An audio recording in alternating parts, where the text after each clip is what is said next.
அன்பான தேவ ஜனமே, விக்டரி காஸ்பல் சர்ச் விடுதலையின் சுவிசேஷ சபை வழியாய் உங்களுக்கு கிருபையும் சமாதானமும் உண்டாவதாக. இன்று தேவன் உங்களுக்கு தரும் ஆவிக்குரிய வார்த்தை என்ன அப்படின்னா, மத்தேயு 14:27.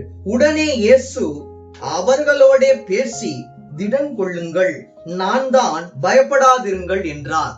இதை பார்த்து கொண்டிருக்கிற உங்களை பார்த்து தேவன் சொல்லக்கூடிய வார்த்தை, திடன் கொள்ளுங்கள், பயப்படாதிருங்கள். ஏன்னா நான் தான் அப்படின்னு சொல்லிட்டு அவர் என்ன பண்றாரு, உங்களுக்கு ஒரு வாக்குறுதியை கொடுக்கிறார். ஏன்னா இத மேல வாசிங்க.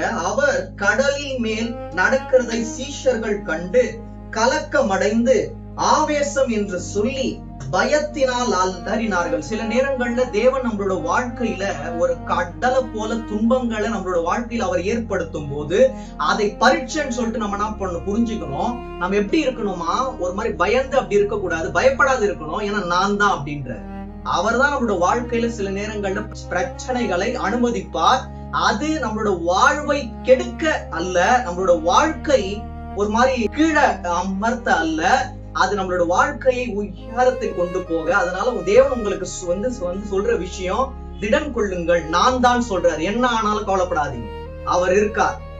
அதுக்கப்புறமா பயப்படாதீங்க. என்ன ஆனாலும் உங்களோட வாழ்க்கையில நீங்கள் திடன் கொண்டு பயப்படாமல் இருக்கும் போது அவர் அலையை போல உங்களோட வாழ்க்கையில் துன்பம் வந்தாலும் அதை இன்பமாக மாற்ற தேவன் வல்லவராக இருக்கிறார். தேவன் தாமே உங்கள் யாவரையும் ஆசீர்வதிப்பாராக. ஆமென்.